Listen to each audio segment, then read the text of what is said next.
Good morning, ladies and gentlemen. We warmly welcome you to yet another session of the weekly Sunday webinar series organized by the Society for Health Research and Innovation. So without further ado, let's move on to today's topic. We will be discussing about critical care beyond the walls, managing cardiovascular system and central nervous system dysfunction in the wards. And the resource person for today is not a stranger to these programs, Dr. Manjula Heva-Geegana.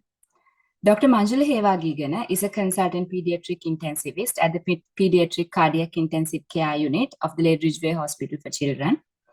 He received his board certification in 2006 and completed his training at Westmead Children's Hospital, Australia.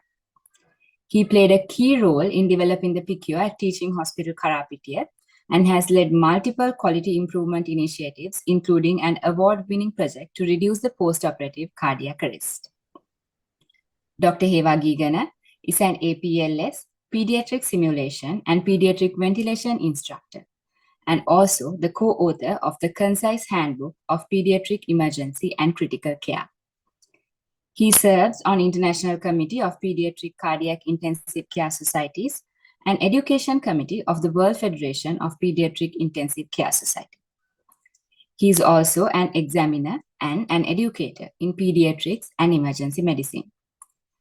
It is a great privilege and honor to have you here today, sir. And I warmly welcome you to carry on this session further. Over to you, sir. Good morning, everyone. Thank you very much for that kind introduction. And thank you very much for the organizers for inviting me to deliver this lecture. This is the second lecture of a three-lecture series. And when the time permits, I will sort of complete this three-lecture series in the coming weeks.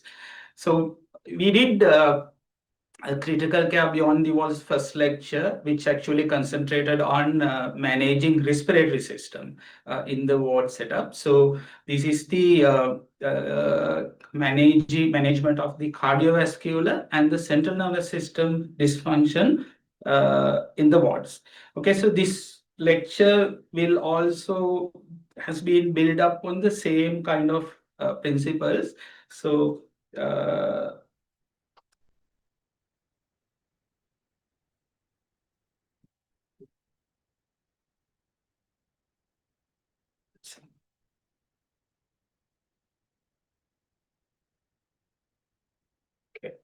So just to recap about these principles, now we knew that ultimate outcome of the organ dysfunctions in pediatric patients is cardiac arrest. So there are three main organs that will dysfunction, and that is cardiovascular system, respiratory system, and the central nervous system. So the culmination of the dysfunction of these organs is cardiac arrest. So if we can identify the dysfunction of these organs early, and then if you can start optimal management, then of course these patients will be stable. But then if there is suboptimal management, these patients will deteriorate, but then still you will have some time of recognizing it and then starting optimal management, which will again will make these patients improve, and then they will sort of go home. However, if there is suboptimal management of a deteriorating patient, this is going to end up in cardiac arrest. Now, even at the level of cardiac arrest, you have the option of reviving this child, although in pediatric practice, this is going to be a bit difficult than adult patients, because the cardiac arrest has already or has occurred in the setting of these three major organ dysfunctions. So even when the child gets recovered out of the cardiac arrest, still he can have some sort of a deficit. So even cardiac arrest, if you optimally manage, the patient might sort of go home. But then, of course, you need to identify these organ failures and then do optimal management before the patient gets, preferably before these patients get cardiac arrest, because otherwise they can have potential organ deficits, even when they recovered out of the cardiac arrest. And if you do suboptimal management during the cardiac arrest, of course, they are going to end up in death. And from the clinician's point of view, sometimes you will prefer them from dying because surviving with deficits is going to both kill you and also the parents, apart from the child ultimately, because you know how a disabled child influence the family dynamics, and how a disabled child, when you see them in your clinics, see them in your day-to-day practice, will influence your consciousness uh, and the practice. So optimal management of cardiovascular system, respiratory system, CNS system dysfunction at the earliest stage is the desired outcome. Right. So we have already mentioned this. The one of the first things we should do is not to do any more harms, because 90% of the time, even in USA, there were so many harms which were not there in the patients, but actually done by the medical teams. And then never go for better numbers, because better is the enemy of good. And patient management is not a dog walk. You have to, because when you are walking the dog, usually the dog will direct you. He will go first. But in patient management, you should always walk ahead of the patient.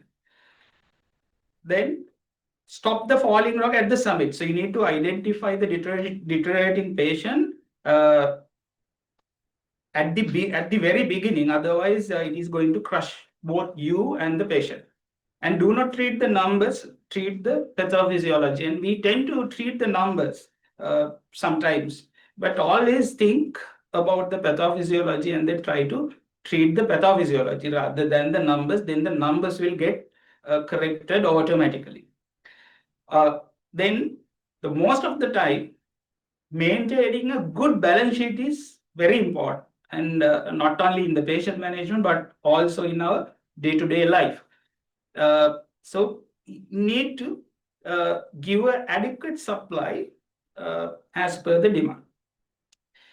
Okay, and most importantly, revisit constantly, and then change your management, because what we are doing is actually a hypothetical management rather than a definitive management. And you should be prepared to change your management if you see that it is not working for your patient and you. So to do this, you need to revisit the patient constantly and then see whether your management is working for this patient.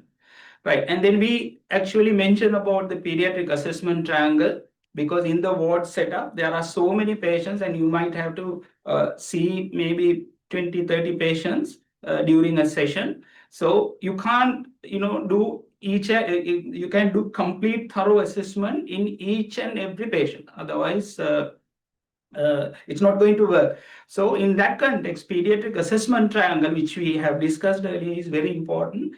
And it is very important in this identifying cardiovascular dysfunction and central nervous system dysfunction as well. So like we did earlier, like in ICU, we do, when you are managing a patient, you should have a sound understanding about the pathophysiology and the physics behind these disease processes. So let's go through some essential applied skills or the knowledges you should have. Right. So this slide we showed you guys previous day as well. Now, everything, respiratory system and the cardiovascular system, is in order to provide adequate oxygen and the nutrients for the cellular metabolism. So cellular metabolism is the most important thing, and the main task of the respiratory system and the cardiovascular system is to provide necessary amenities to this cellular metabolism. And we know that there are two types of cellular metabolisms, aerobic metabolism and anaerobic metabolism. And desired type of metabolism is aerobic metabolism in most of the time. So for that, the body needs good amount of oxygen plus the nutrients, and the respiratory system and the cardiovascular system is geared to, or is developed to provide these necessary uh, amenities. Right. So oxygen content of the blood is very important, because that is what is being delivered to the cellular level, right? So what is oxygen content of the blood? We have already discussed this during the previous lecture. So oxygen content is the amount of oxygen which is attached to hemoglobin and also dissolved. So we know that oxygen in the blood occurs in two forms: attached to hemoglobin and in dissolved form. So hemoglobin attached to the oxygen attached to the hemoglobin will depend on amount of hemoglobin and the hemoglobin saturation. And we discussed during the previous lecture that the contribution from the dissolved oxygen, which is actually depicted by the partial pressure of arterial oxygen, has a very minimal contribution, provided that there is adequate amount of, or the optimum amount of hemoglobin and the hemoglobin saturation. So if you want to ensure good oxygen content in the blood, make sure that your patient has adequate amount of hemoglobin, and this hemoglobin is adequately or optimally saturated.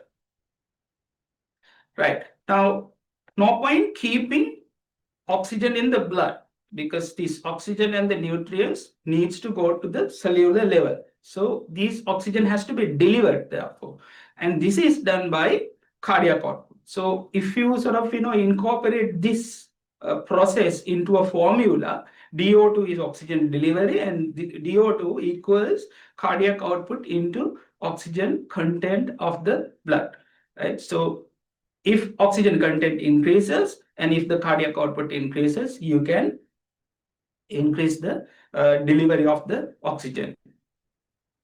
Right. So main function of the cardiovascular system is to supply adequate amount of oxygen and nutrients, so that these organs of the body have a fairly good type of metabolism. So depending on the metabolic demand of these organs, there are different proportions of cardiac output. Now, as per this slide, you can say that as much as 22% of the cardiac output is delivered to the kidney, right? So likewise, various organs has a different proportion, receives different proportions of cardiac output. And then this is also not fixed. And during different times, these proportions can change. Say, for example, now this lecture has about 27 slides, and by the time we reaches about 2022 22nd slide, probably your brain doesn't need that much of oxygen, because the brain metabolism will be little on the lower side than what we started, because I think some of you might start to sleep. So likewise, the required amount of cardiac output is also very, very dynamic, and at times it's more, and at times it's less. So the idea or the function of the cardiovascular system is to provide this adequate proportion of cardiac output to different organs. So in other words, the oxygen delivery should match the oxygen consumption. So you should have a good balance sheet. Now, if the patient is unable to do this, it is your job to balance this, and then optimize and then ensure that there is adequate or the good balanced oxygen delivery compared to oxygen requirement. Now you can see, uh, uh, like we in our normal day-to-day work, cardiovascular system also has certain compensatory ways of handling issues, right? So in the right side graph, what you can see is oxygen delivery. So when the oxygen delivery goes down, right, you can see in the y-axis is the oxygen demand or oxygen uptake. So hardly any changes in the oxygen uptake. So oxygen delivery goes down, but hardly any changes in the oxygen uptake up to a certain point.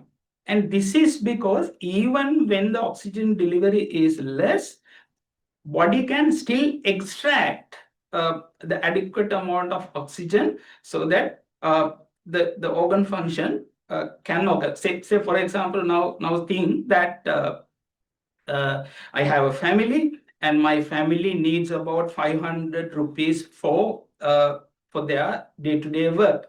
So then what will happen is let's assume that I earn 100 rupees, 1,000 rupees.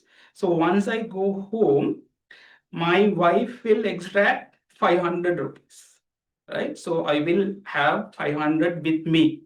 Because always I earn much more than what is required for the household chores.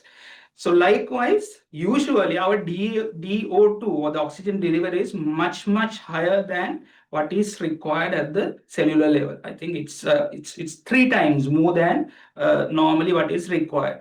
Now assume I earn less than 1,000. Now this month I earn about 900, but my wife still needs 500 rupees. So still she is capable of extracting that.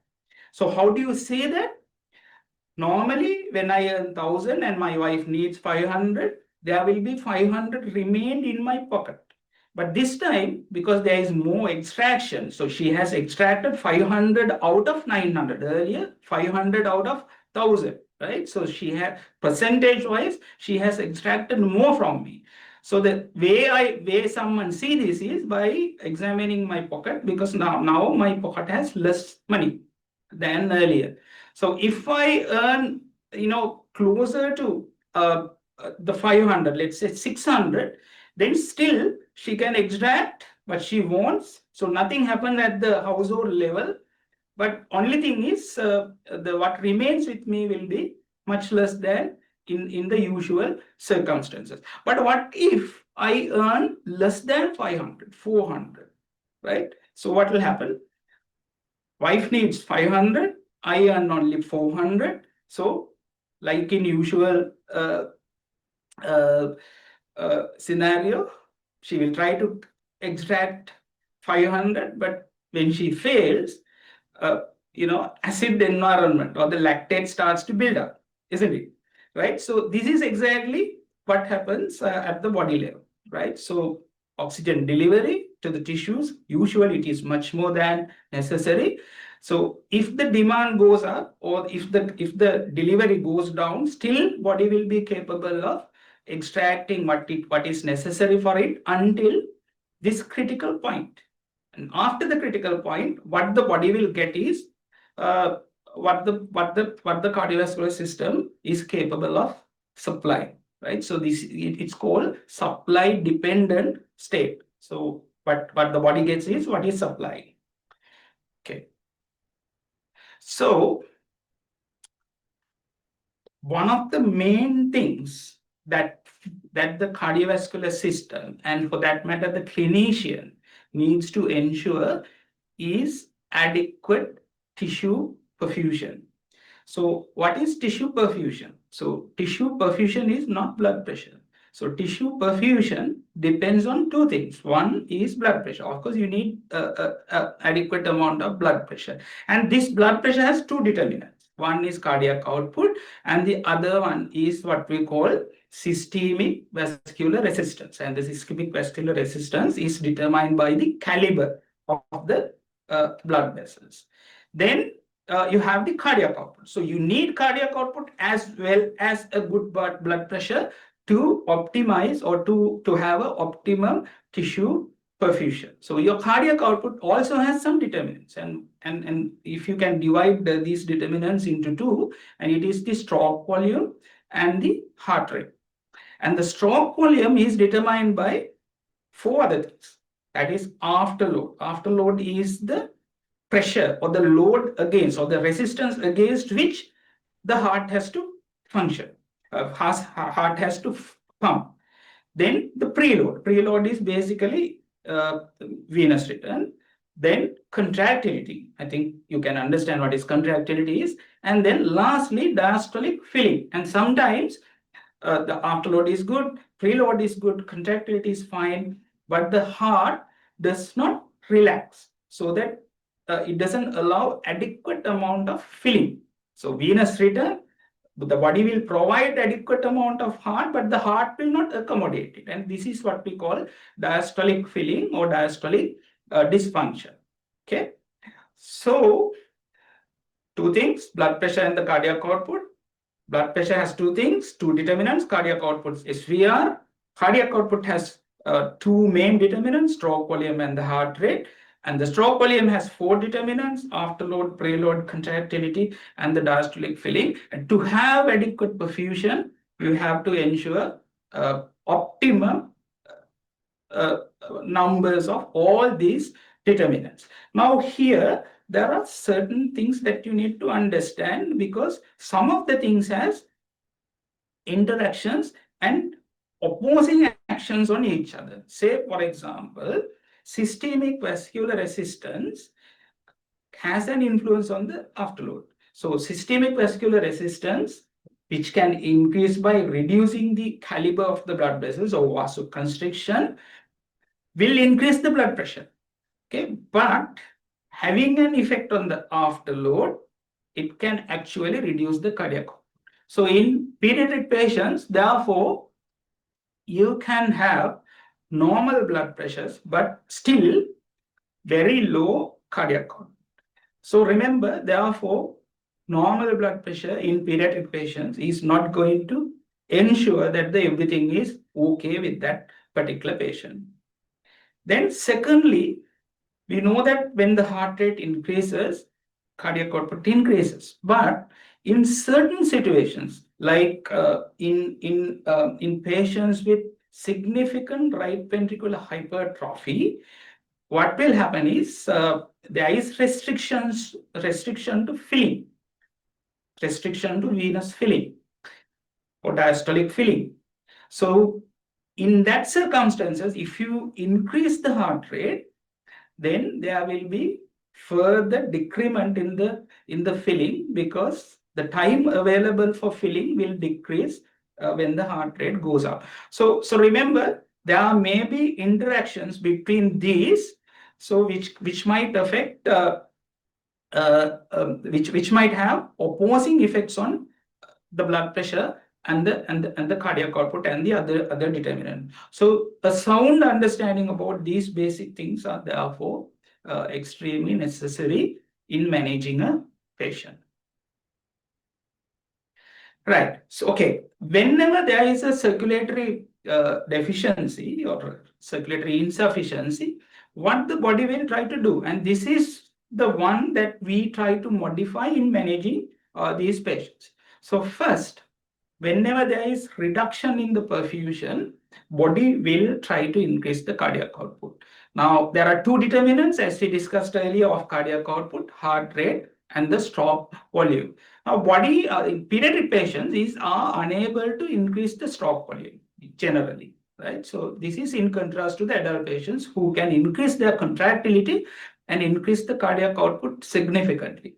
However, in pediatric patients, they are unable to increase the contractility and increase the cardiac output like that way.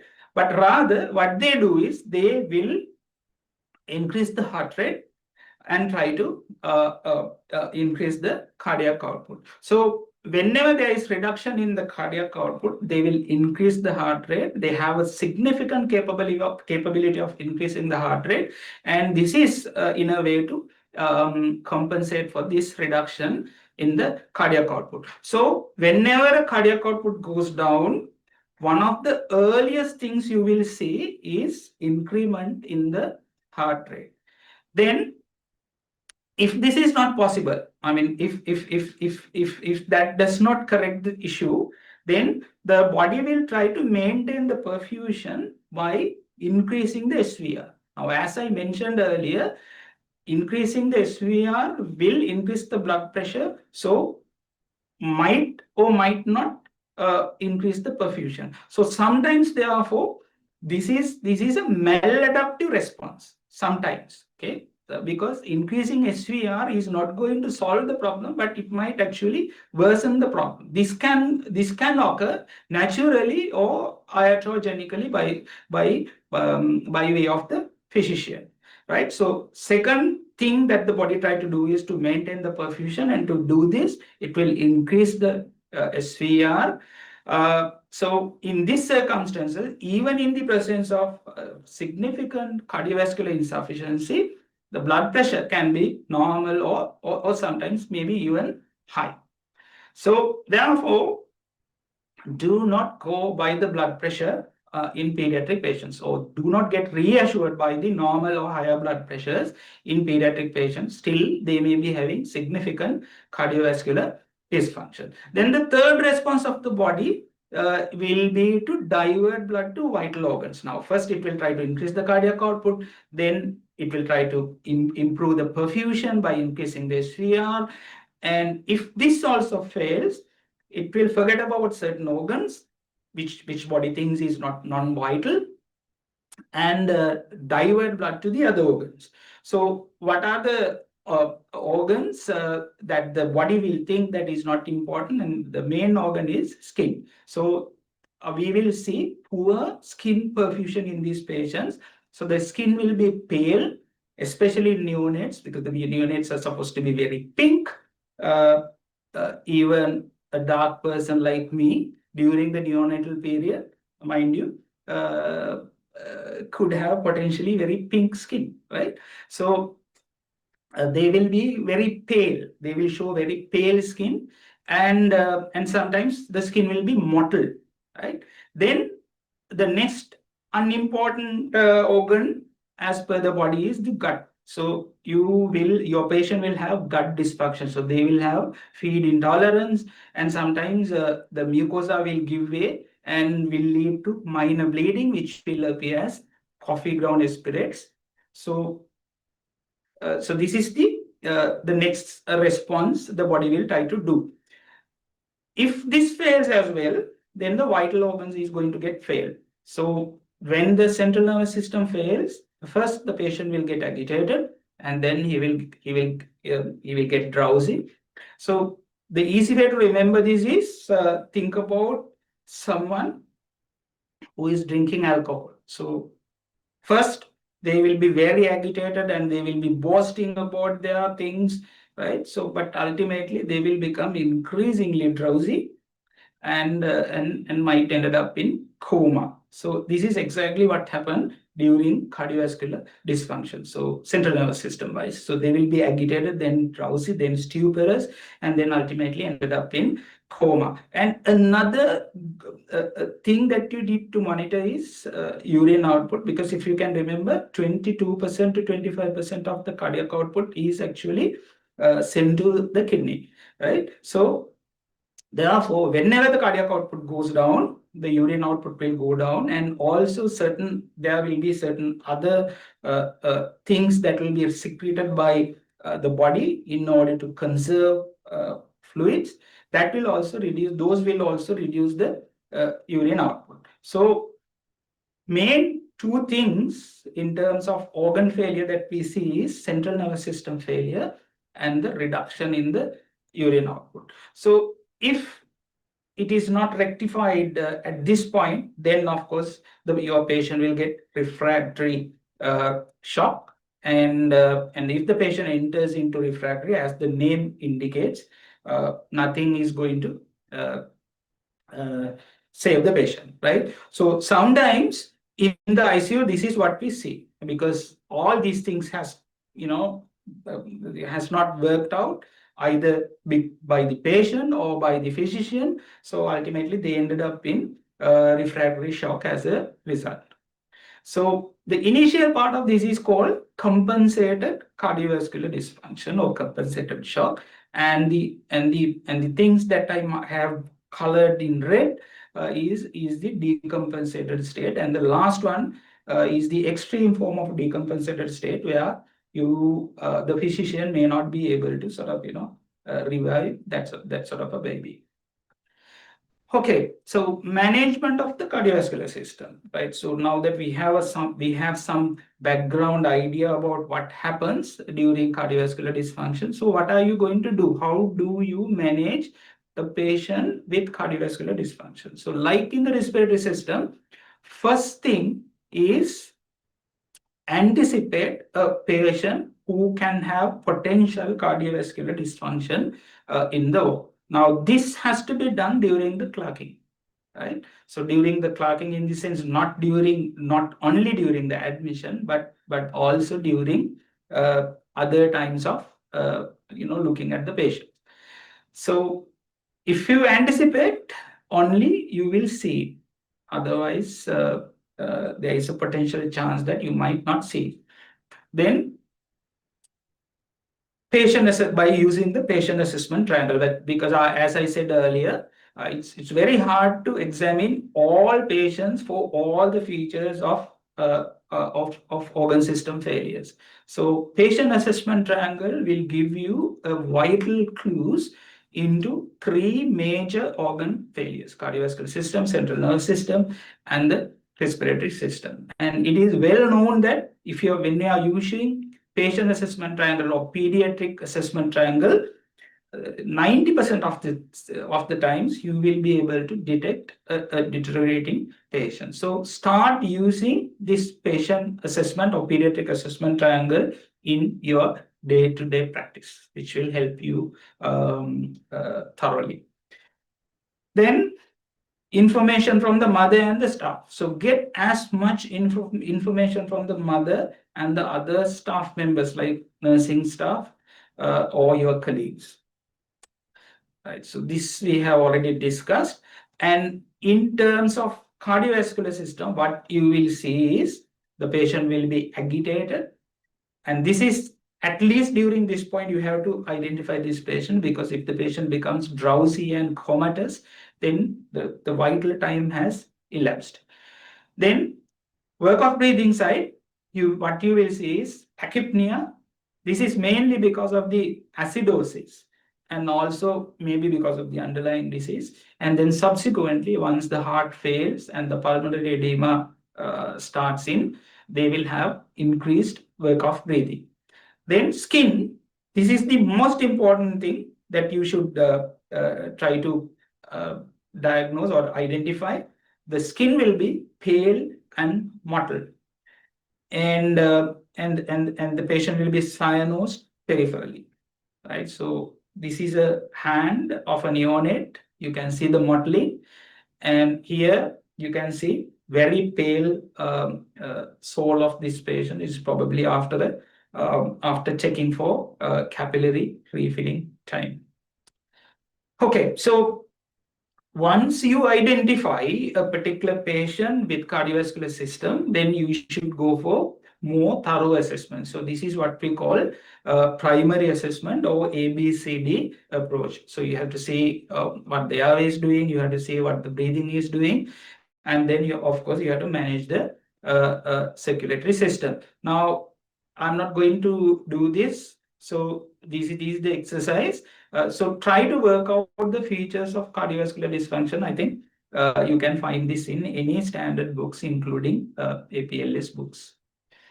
Right. So here, now initially I said blood pressure is not very reliable in pediatric patients.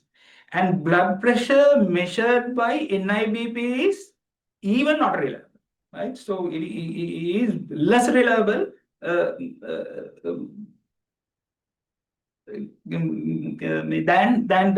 any other methods of measuring the blood pressure, right? So remember, the blood pressure is not reliable, and if you have measured the blood pressure and then if you record the blood pressure, if you have a normal blood pressure through NIBP, remember that it may be even false recordings, because NIBP is not reliable at all generally in pediatric patients, and especially when they are in hypotension or circulatory insufficiency.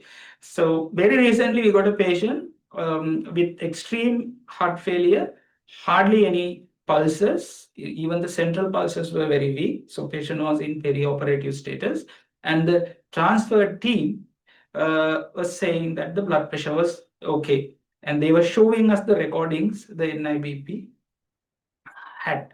So remember this: do not go by the NIBP alone. So if the peripheral pulses are not felt, that's it. Step 3 is to resuscitate and then start on definitive treatment. Now, circulatory insufficiency may be due to different reasons. So some of the reasons I have mentioned here. So you need to manage the circulatory insufficiency generally, as well as oriented to the etiology, because management of the cardiogenic shock will completely different from management of hypovolemic shock or septic shock. Right. So general things. One, the things that we normally use in managing circulatory insufficiency: fluid.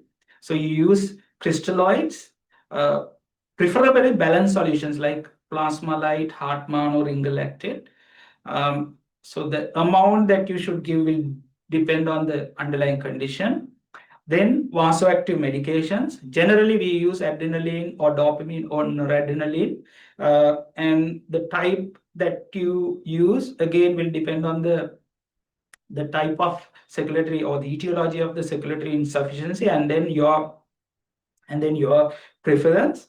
But then universally, you should start inotropic support in the ward setup through a peripheral cannula, but then you should have a separate peripheral cannula. So if you have only one cannula, and if you want to start vasoactive medication, try to get another cannula, at least intraosseous needle, because ideally you should run vasoactive medications through a separate cannula.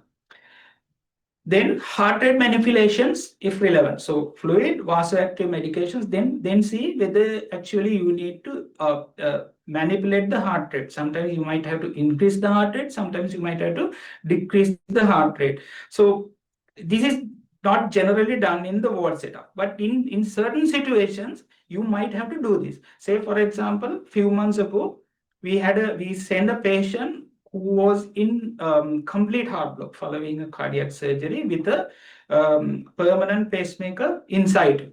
So there is a pacemaker which is programmed to deliver about 100 beats per minute of heart rate, and we sent this patient home and admitted in septic shock to one of the pediatric wards at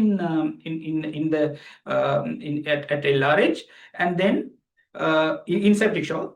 So can you remember what happens during septic shock? So first, the body will try to increase the cardiac output. So how? By increasing the heart rate, right? Not by increasing the contractility. So because these children with pacemaker are unable to do this on their own, it is our job to match the requirement by increasing the heart rate on our own. Right. So, but then the team there was completely unaware of this, and they completely forgot about the pathophysiology of shock. So therefore, kept the heart rate at 100. So this patient actually might have needed about 150, 170 kind of heart rate during the resuscitation period. So unfortunately, this child died because of this. So remember this, sometimes you might have to increase the heart rate, sometimes you might have to decrease the heart rate, especially when you have a specific situations like that.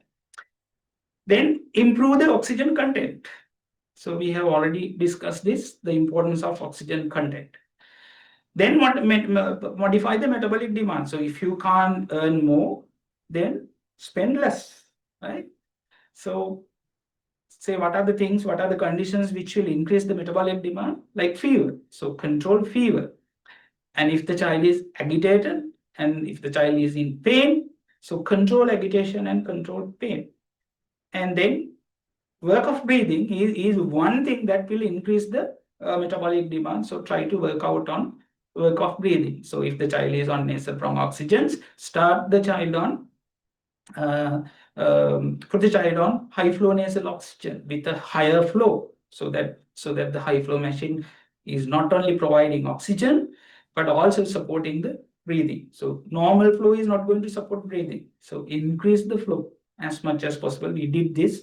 We discussed this last time, right? And then try to manage the etiology. Say, for example, if this is due to shock, say if this is due to septic shock, try to manage sepsis. So if the child needs antibiotics, child needs source control. So manage etiology, right? So this is how you should initially resuscitate and do the definitive treatment. So why you do this, and while you are doing this, what your goals are? So your goals are vital parameters, which were deranged earlier. So you have to always ask yourself, has the vital signs improved? So what are the important vital signs? The heart rate, peripheral pulses, uh, peripheral pulse volume, and the skin perfusion. So the one of the first things that you will see when you are on the right track is the reduction in the heart rate.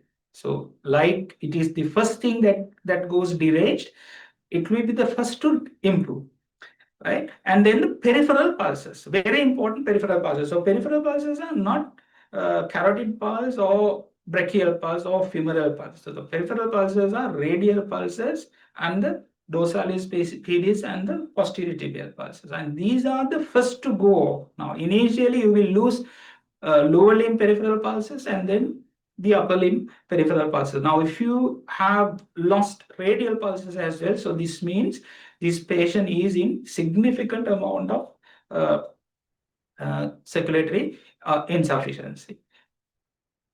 Then has the organ perfusion improved? So you have managed, and then you have to ask these questions from you to see whether your patient has improved or not. So has the organ perfusion improved? So what organ perfusions which we are concerned about? This is about the kidney perfusion and the central nervous system perfusion. So if you have managed a patient who was in significant shock, and you might remember that they are not so good in terms of level of consciousness, but then as soon as you resuscitate them, they become better, and then they become more or less interactive with the environment. Uh, uh,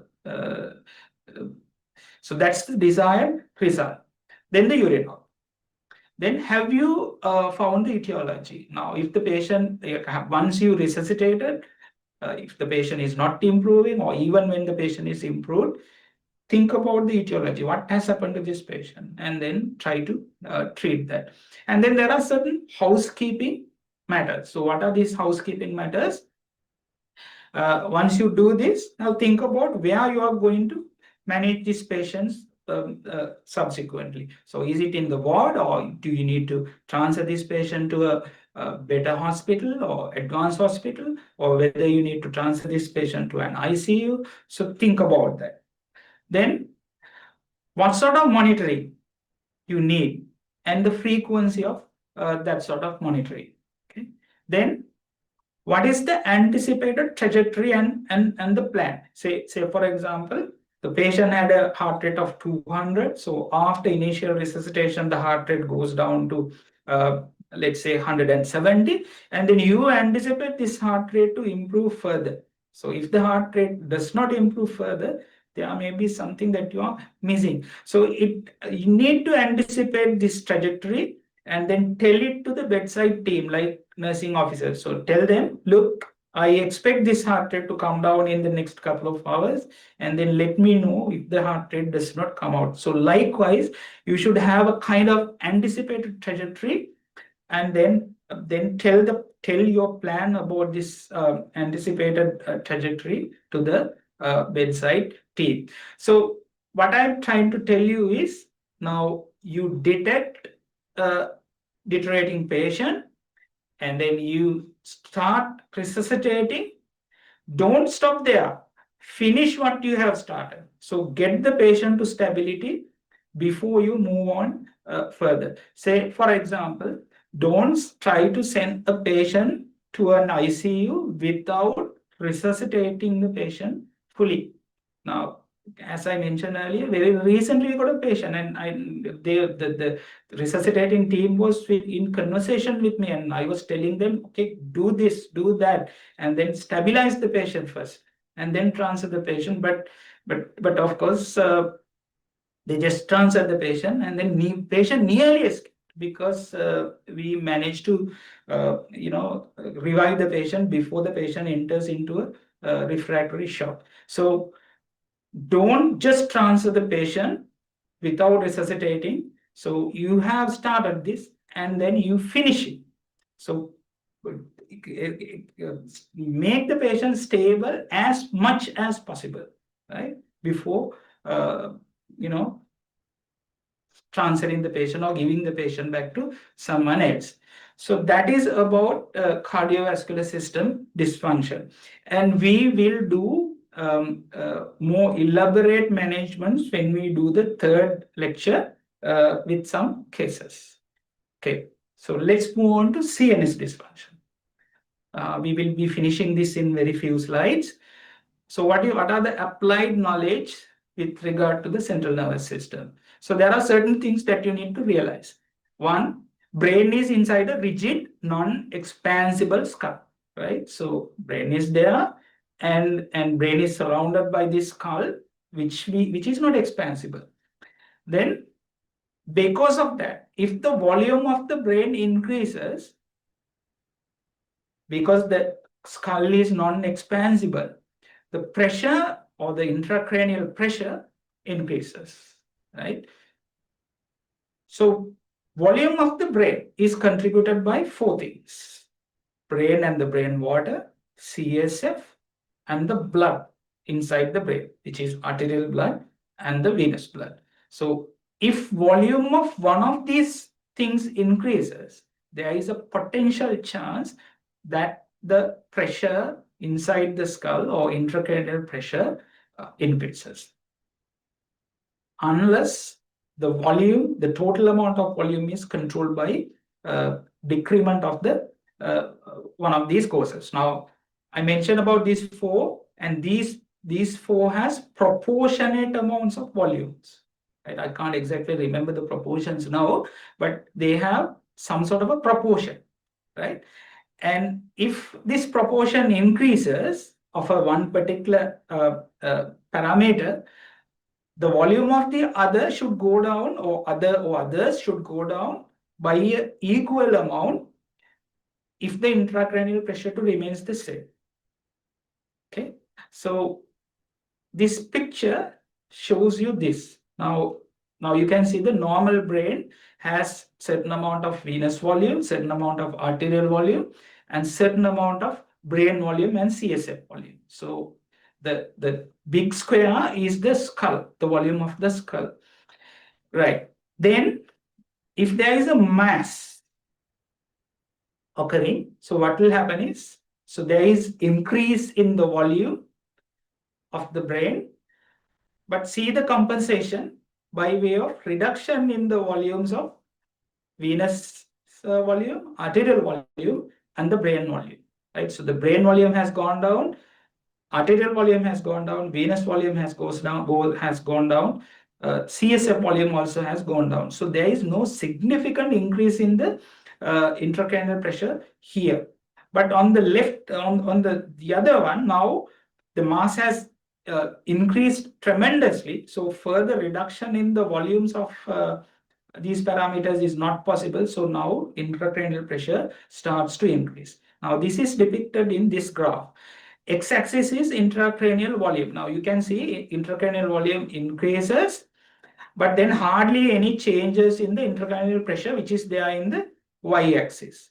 So intracranial volume increases, and up to a certain point, hardly any increase in the intracranial pressure because of the compensatory mechanisms, as I mentioned earlier. But then after a while, because these compensatory mechanisms are exhausted, intracranial pressure starts to increase very, very steeply. right? So remember, if you are to prevent increment in the intracranial pressure, you have to address those four components and sometimes the skull. So we'll come to that in a while.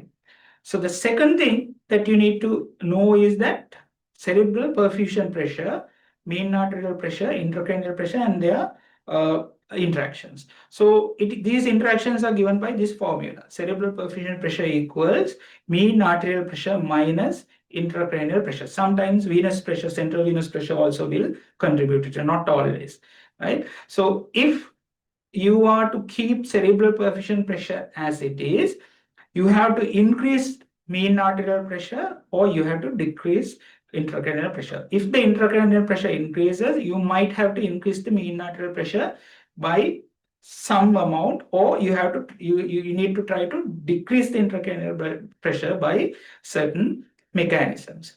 Now, if that occurs, if mean arterial pressure increases, when the intracranial pressure increases, your cerebral perfusion pressure is uh, going to remains the same. Now, this compensatory mechanisms occur only in a range of blood pressures, right? So in this pediatric patient, so this is an infant, his compensatory mechanisms are present only when the blood pressures are, mean arterial pressures are between 40 and 75. Okay, so during this period. So beyond this, if the mean pressure is beyond 40, of course there is no cerebral blood flow decreases, and beyond this, the cerebral blood flow increases, and so increasing the cerebral blood flow will also have problems because that can lead to cerebral edema due to increased hydrostatic pressure, right? So cerebral perfusion pressure has two things: mean arterial pressure and intracranial pressure. Even when the intracranial pressure occurs, initial period, the cerebral perfusion pressure will be maintained by increasing the mean arterial pressure. So this can happen between a certain range of mean arterial pressure, which will be different in different age groups. And beyond that, if you are to maintain the cerebral perfusion pressure, you have to come down on the intracranial pressure. So again, similarly, when you are managing the CNS dysfunction in the ward setup, you have to anticipate during the clocking. And you need to give specific instructions to the mother and the nursing officers. And few years ago, about 5 years ago, or I think more than 5 years, there was a patient who was admitted to one of the LRH medical boards, and this is a child of very good police officer, and he has had status epilepticus at Kegol Hospital, and was unable to manage it for about 2 hours, 3 hours, and then settled with midazolam infusion. And this patient was transferred to LRH for further management and to be seen by the pediatric neurologist. And this patient, while in the ward, now you should have thought about cerebral edema here. But then the drowsiness of this patient was actually attributed to the midazolam infusion, and therefore during the initial period, we didn't realize that this patient is actually having significant cerebral edema due to persistent seizures. So anticipating during initial clocking is very important. Therefore, early identification with the pediatric assessment triangle or patient assessment triangle is important. Then, like in the other situations, you have to do the primary survey, then resuscitation and the definitive treatment, and then prevent further damage by doing certain interventions. And of course, like in the other situation, we have to control or treat underlying causes. So let's just highlight some of the ways of managing these patients. So first thing, whenever you have CNS dysfunction, you have to think whether this is primary or secondary. And remember, cardiovascular dysfunction and the respiratory system dysfunction also can cause central nervous system dysfunction. And in that case, what you need to do is to improve the cardiovascular system or the respiratory system dysfunction. Then next thing is to manage the raised ICP. So how we are going to manage raised ICP, and the specific or detailed treatment we will be discussing with the cases. So how are you going to manage raised ICP? Now remember, brain has 4 components, and if one component goes up, other components needs to go down. So management is aimed at that. So whenever you have raised ICP, one thing you can do is to reduce the brain water. Right? Remember, brain water, CSF, venous blood, arterial blood. So that's why we start 3% saline or mannitol. This is in order to reduce the brain water content. Then evacuate the masses. If these masses are the one that increases the intracranial pressure, then CSF drainage. And I think you have heard about ventricular drainage systems, EVDs, external ventricular drainage. And these are done to reduce the intracranial pressure. Then sometimes you are unable to come down on the content of the volume of the content inside the skull, but rather what you do is you increase the skull volume. So you can't increase the skull volume. So what you do is you take part of the skull out and then allow the space available for these brains to the other components to increase, right? So this is called craniectomy.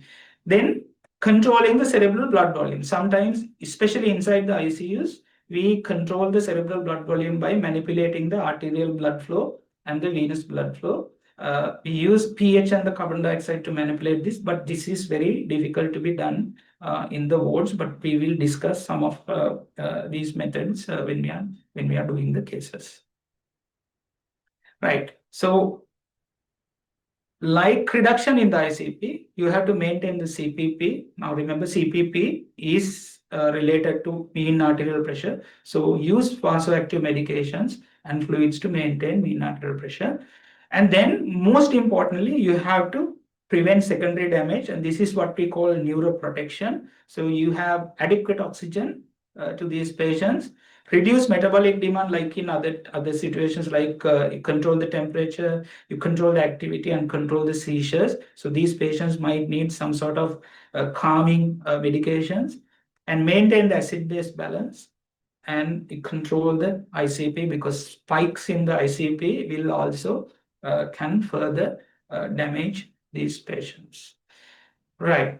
So in summary, that concludes this session. In summary, cardiovascular system management, you need early identification, primary survey, resuscitation, and the specific management.